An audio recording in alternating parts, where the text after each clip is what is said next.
Hey guys, Gemini here doing more replay analysis. There hasn't been a video in a while because no one has been submitting, unfortunately. So this will hopefully be a reminder.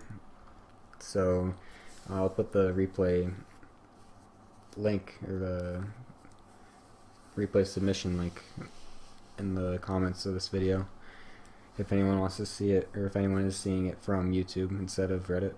So hopefully we can get a couple more coming in. But this is from the other day. It's a platinum PvT from TwoFx, and his comment on it was, "Not sure if this is conventional PvT late game." I've watched the replay and I can say that it is not. But I have no idea what to do in a situation like that. I think there were multiple points in the game where I could have won, but I failed to identify and use them. And you would be absolutely correct on that assumption. So I will get into the late game analysis obviously later, but I'm just going to make a few points earlier on in the game to just note a few things, kind of, I guess. So earlier on you lost a couple of workers to the Reaper, which was kind of bad. 4 is a lot for that. I didn't look at it too specifically. It just looked like your militia core is late. For whatever reason that is, I wasn't entirely sure. Maybe your cyber core was just slightly late, or you didn't make the militia core right when you could, or something like that. Usually if they do like a 12 gas Reaper, the Reaper will get to your base only a little bit before the militia core is done, but not long enough where he has time to kill 4 probes worth. So just make sure you get that earlier. And if it's a reoccurring problem, then you might want to do a build where you get the mothership core and stalker before your second nexus is out, so that way you don't lose 4 workers or more every time that you play a PvT. So the second thing I was going to talk about is the way that this mine drop gets dealt with.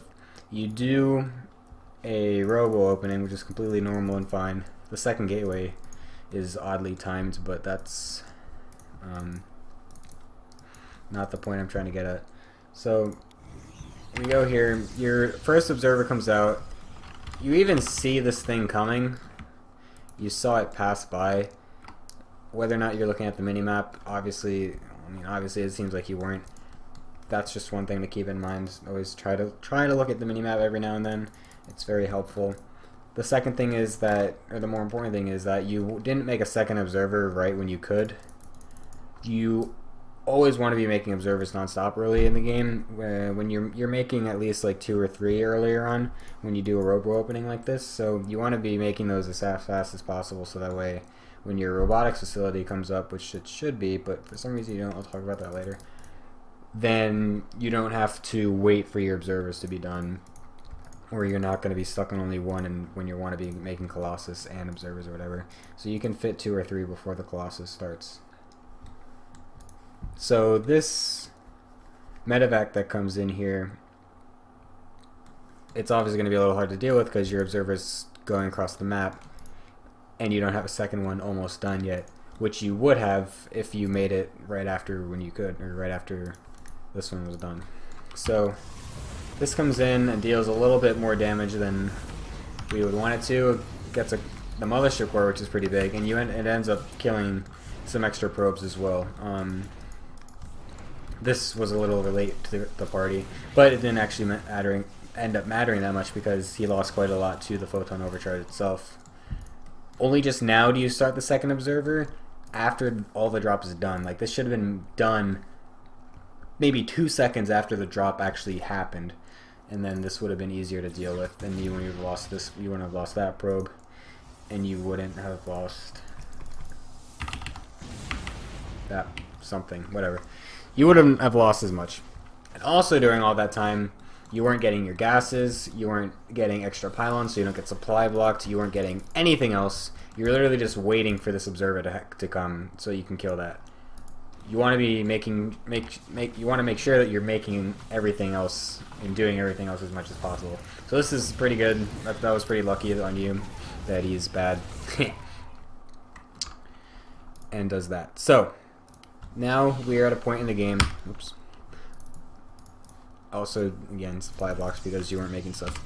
We're at a point in the game where your observer side is natural, and after you see 2 drops like that and you kill both of them with honestly minimal damage, like on it, like to be real, like you don't actually lose that much, but it could have been even less. This is what I'm getting at from before. So you don't actually lose a lot for 2 full medevacs and everything in them dead completely, and you see no base. This obviously means that he's staying on 1 base. You don't actually come into scout. Actually, yes, you do. You scout some of it. So, you know he's going to do one of these weird 1 base things where he goes up to starport and like bio and grab. Even gets +1. These kind of builds are really dumb. It's very uncommon, but there's just some ladder heroes that do it, and it's really dumb.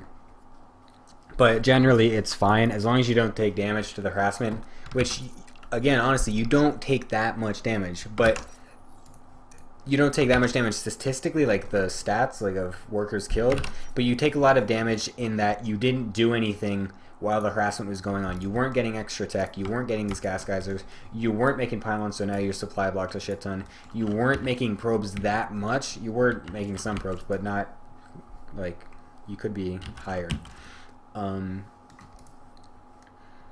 so even though the drop didn't actually do that much physical damage, you were distracted so much by the drop that you didn't continue building things. So now it's going to be a little more awkward to defend this. And technically the drops kind of did what they were supposed to, even though they only killed 7 probes. So you should see that this is like this. You even see the command center go down. So you know you're really far ahead. You have 2 base saturated fully, and he's only just now starting his command center. You see the kind of army that he's doing. You see the kind of build that he's doing. So you know that all you have to do is defend, and you're perfectly fine. There's no reason for you to attack at all at any point in time in the future. Just defend his dumb little build, and then you'll be perfectly fine. So at first you do that pretty decently. You kind of bait him back. That War Prism, whether or not that was actually to tank that Mine Shatter or not, I'm going to assume you did and think you're smart and whatnot. That's all cool. Okay, so before you were doing really well. This is what I don't like. This is unbelievably unnecessary. You know that you're extremely behind or ahead in economy. You know you're ahead in basically every regard, and that you have a defender's advantage. You know he's somewhat all in. If you just defend, you're fine, but you go down the ramp and pursue this. I'm assuming because you think you can take the army on, but that's obviously not that's obviously not true because of what happens throughout this fight. There's no reason to be attacking right now. You also have force fields. Again, you should not be doing this. You should be backing up into your photon overcharge. You should not be losing your mothership core. You should be keeping it back here so that you can photon overcharge again when this one's done. And you should be staying in your main. You should be force fielding this off. You can't take this fight, as you now obviously see. You cannot take this fight. Stimmed Bio does a lot of stuff to unupgraded gateway units. Instead, what would have happened if you just force fielded off and then made zealots? He would have lost everything in the front. The force fields would have gone down or gone away. You make 2 more force fields. Again, the stuff dies. Boom, you held. Easy as shit. But you attacked into it without actually using force fields. Not many zealots after the first few died, and then you just died because he has bio +1 stimmed bio marauders versus your gateway army. And from here you lose. You lost at 13 minutes. The fact that this goes on for 40 more minutes is hilarious.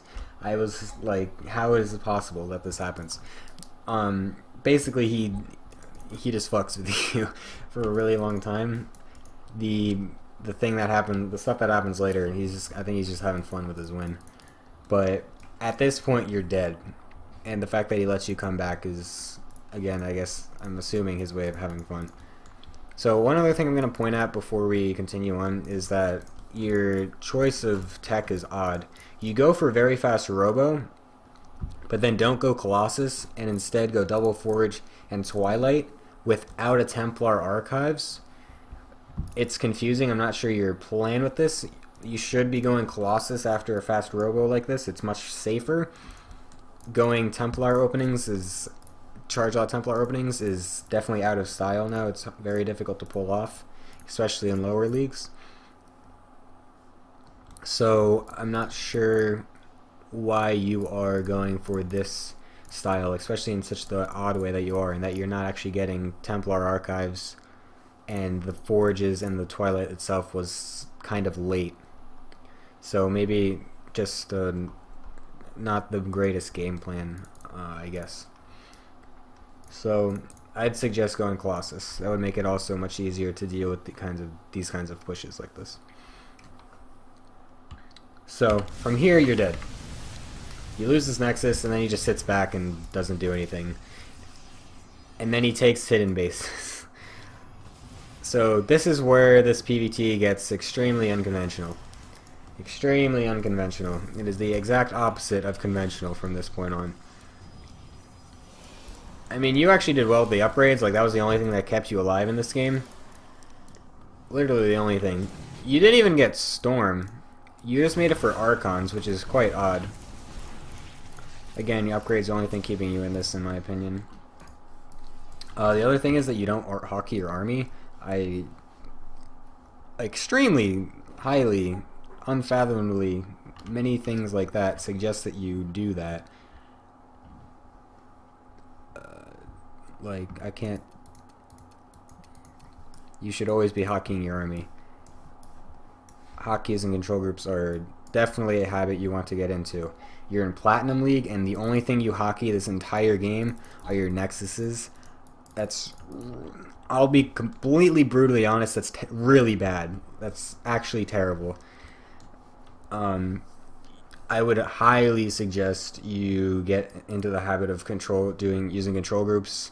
I don't know what other kind of hockeys you use. I don't know if you actually click down here to build things at all. If you do, again, I also would extremely object to that. Definitely get into the habit of using hockeys.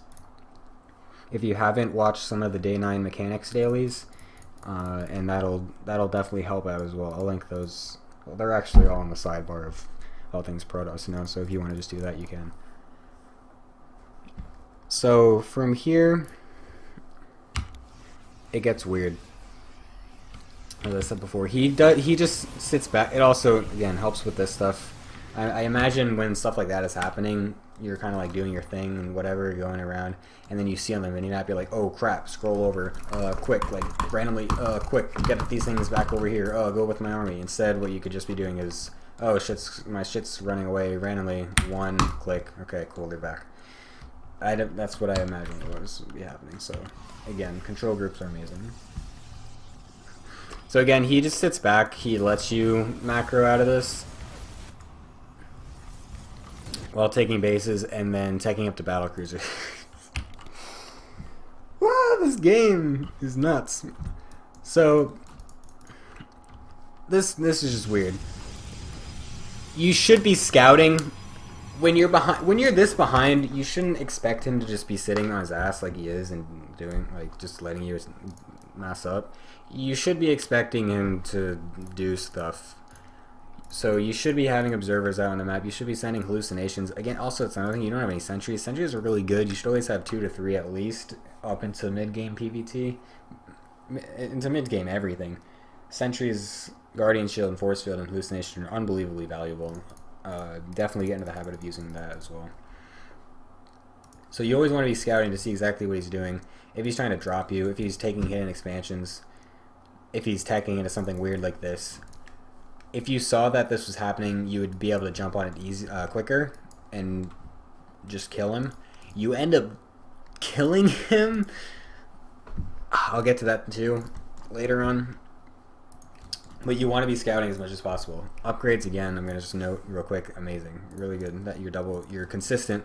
Like, at least you did your plan. Your plan was to open Double Forge and I guess go into Charge Lot Archon exclusively. And you did that, which is good. So at least you stuck to your plan, albeit a very odd one. You stuck to it, so good job on that. this is also, I'm just gonna point out random things throughout the replay that I saw that were bad. This is bad. Never wall off anything against Terran. He's just gonna kill this, and you have no way to defend it. There's no benefit to walling off, or he's gonna pick up and drop and go over them. There's no benefit to walling off ever in PvT. Don't do this. So we're gonna zoom through most of this since it's not much actually happens, and the only thing that needs to be happening right now is scouting. Also, you never make Colossus, which is odd. I'm not sure what your plan is, but it is an interesting one. But Colossus are definitely very good. If you didn't scout, if you were scouting, you would see he has 0 Vikings. Other than the fact that he's making battlecruisers, imagine if you scouted just before the battlecruiser came out or something, you would see no Vikings. Colossus are obviously very good in that position, so again, highly suggest making those. So now you come in here and you see the BCs, and it's just like, this should be like a what the fuck, like what?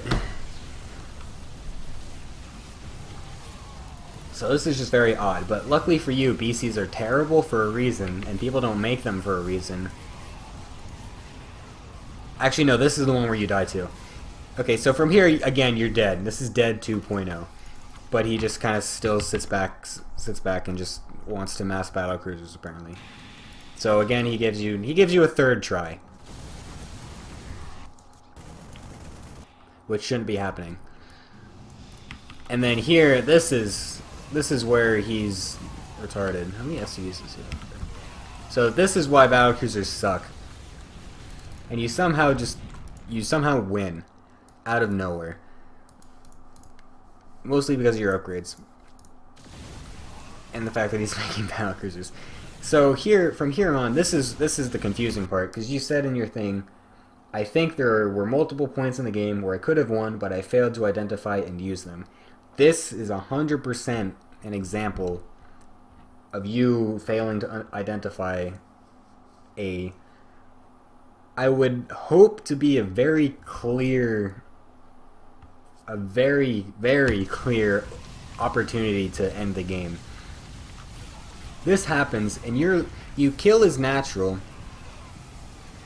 and you kill his main. You see him running away with like no supply worth of units, and he's just trailing battle cruisers in from. You see him trailing from down here, so that should clue you in that there's something over here. But you're in his main base. You're killing his third. You killed so many things. You're up 50 50 supply. I mean, you're up 40 or something army supply, and then you go away. These zealots continued like this. They were killing the space. You just let it be. He has literally 4 battlecruisers and 2 marines as his standing army. All you have to do is continue attacking him.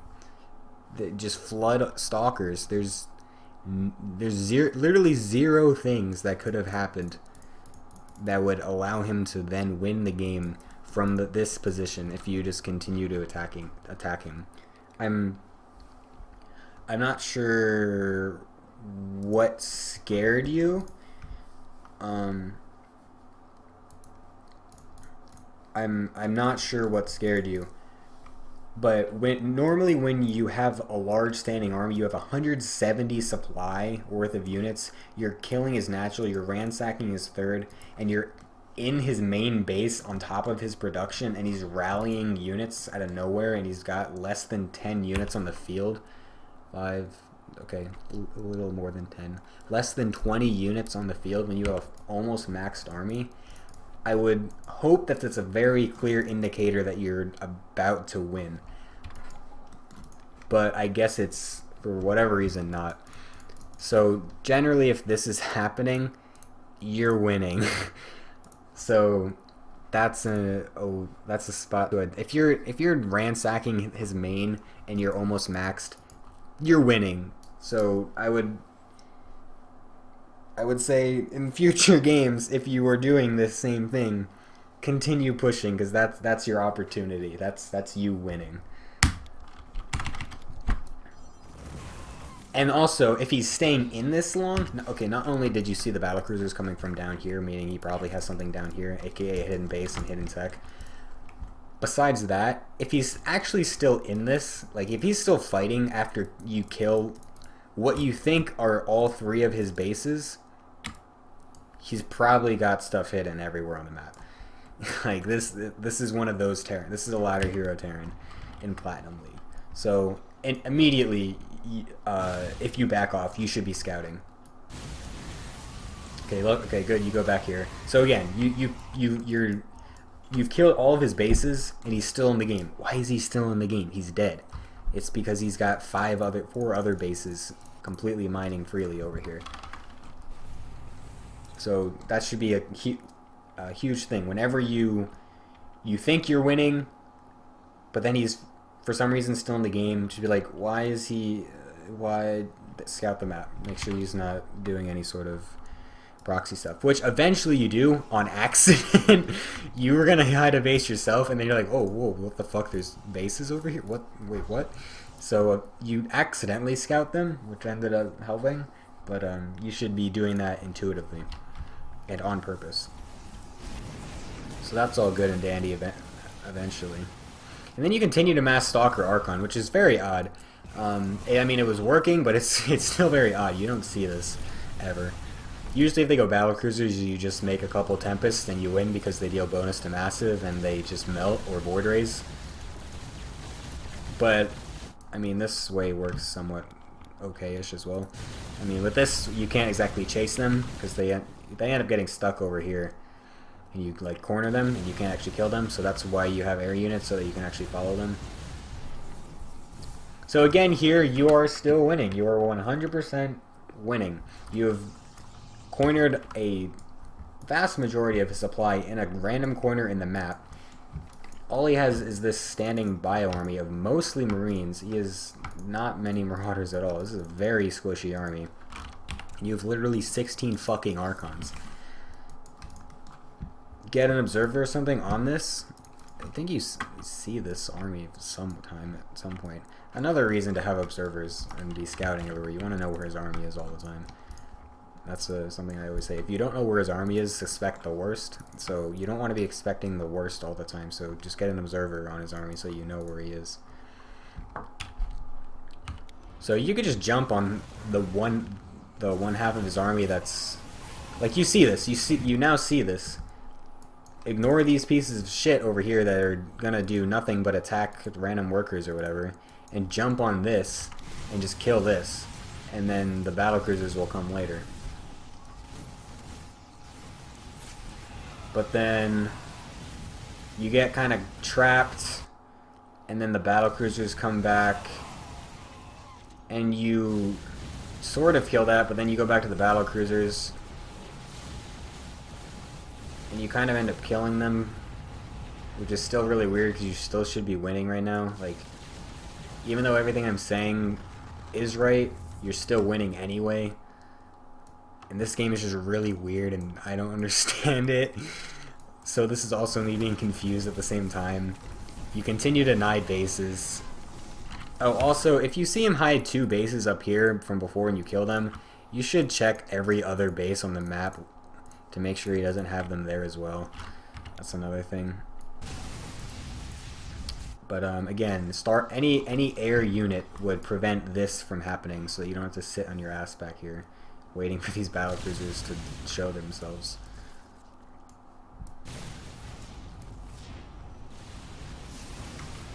And then you get some of your army caught out. And you also, oh, that was the other thing I was going to say. You don't ever make a mothership core after your first one dies. Or your second one dies. So you can't actually have it with your army to recall. That would make, oops, sorry. That would make dealing with these unexpected attacks much easier. Besides having observers tracking their army and whatnot. So then, you kind of lose some stuff.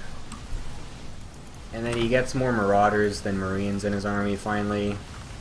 And then you take a really dumb engagement by blinking up into him with half your Stalkers, with all your Archons stuck behind.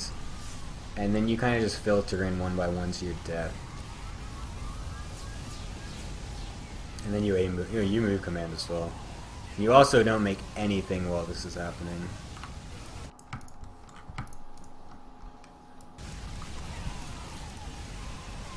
Eventually you do. But oh yeah, also that's the other thing. The stalkers, when you, I mean, besides blinking them to their deaths, you want to be focus firing the battle cruisers, obviously, since you have, I thought, what seemed like enough stalkers to just one-shot the battle cruisers nearly.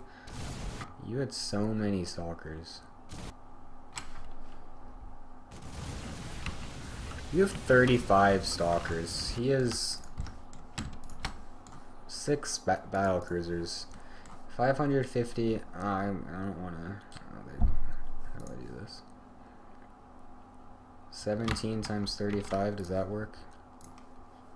17 times 35 is almost 600 damage. So that's basically, minus some of the like armor or whatever, I don't know how that works. That's basically it. You can one-shot these battlecruisers. You will drop these battlecruisers in an instant. Once the battlecruisers are dead, that's a large majority of his army, and then getting the Archons in front to deal with the bio. You could still win right here. As odd as this whole game is, you could, like right here, you still can win. But you blink up like that, get all your stuff, get all your important Archons stuck. You don't target the battlecruisers at all. You should be shift-clicking them with your stalkers, but you don't. And then you die. So this game was extremely odd. This is definitely not conventional. You asked if you weren't sure if this is conventional PvT late game. Is absolutely not. He let you come back multiple times, I guess for the sake of screwing around. But in the process, nearly through the game a good 5 times or so. Battlecruisers are not good. So the way you dealt with it, technically ended up being okay. You just had to keep attacking when you had him dead. But the easier way to deal with it is to just go air and mass Void Rays or Tempest. That way it's much easier to kill them. But other than that, I don't have too much else to say. This is just a very odd game in general, so it's very difficult to sum it up. But hopefully some of the things I said in this at least was helpful. So there you go. Thanks for watching it.